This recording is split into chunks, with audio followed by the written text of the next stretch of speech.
WAKR, and here we go. We're going to film school with film study professor Joe Fortunato. One flew over the Cuckoo's Nest.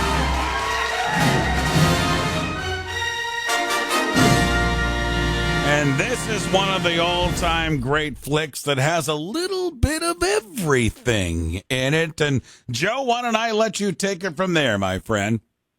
Well, good morning, Ray. Good morning, everybody. Yes, today we're talking about one of my favorite films, One Flew Over the Cuckoo's Nest, released November of 1975. It was directed by Milos Forman.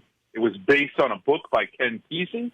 It starred, of course, Jack Nicholson, the late Louise Fletcher, who we lost last week, and kind of celebrating her by doing this today. Will Sampson, Brad Dourif. It won 5 Oscars. Best Picture, Best Actor, Best Actress, Best Director, Best Writing.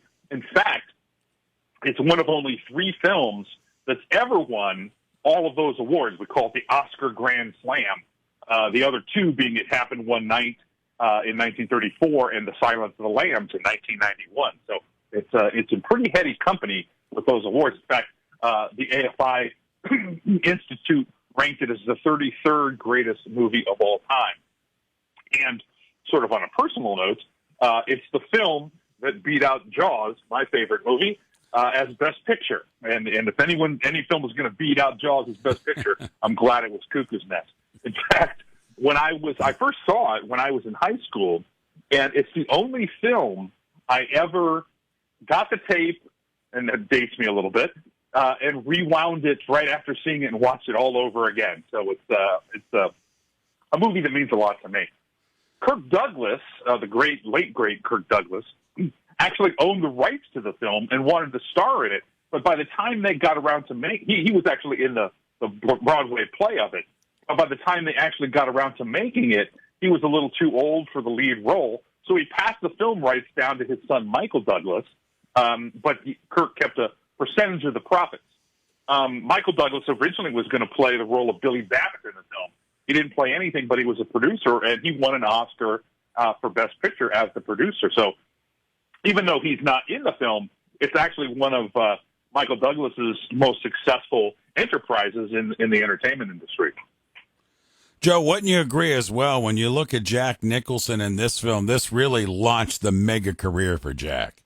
Yeah, he was already, a well-regarded actor and had actually been nominated for several Oscars up to this point, or Best Actor Oscars. But this one really kind of put him into, as you say, the mega stratosphere.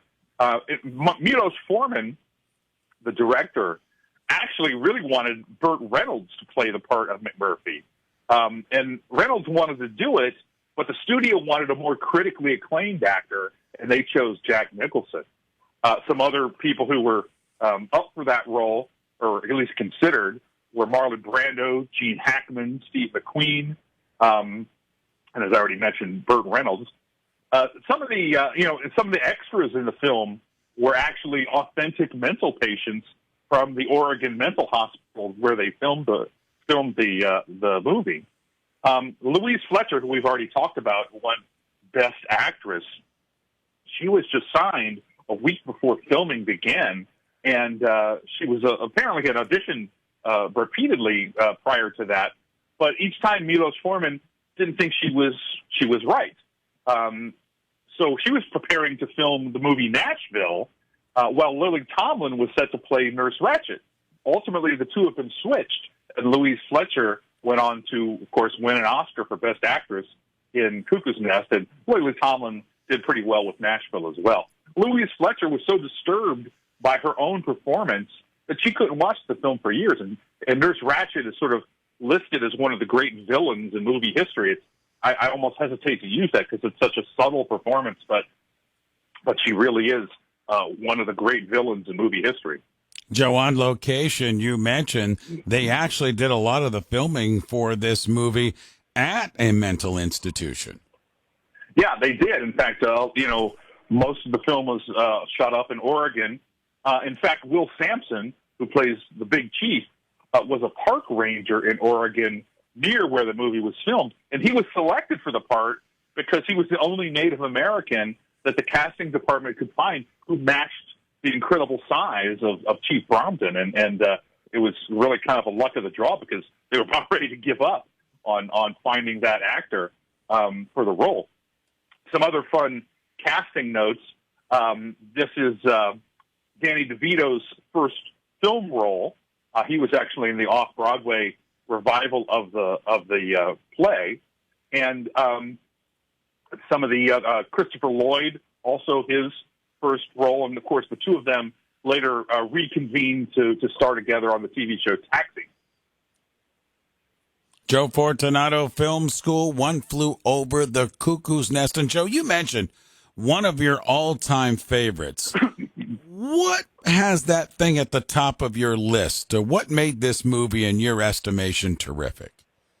Well, it's such a good story. It's very subjective to answer that question, of course, but it's a great story. It's so well acted.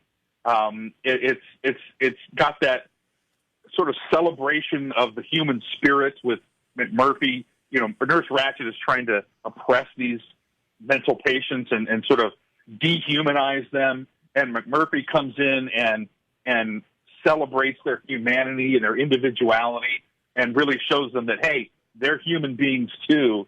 And I don't know, I just think that's a great message. All right, Joe Fortunato again, film school today, film study professor Joe Fortunato, One Flew Over the Cuckoo's Nest. You go to WAKR.net and listen to it again. Joe, as always, my friend, thank you for the time. We'll do it again next week.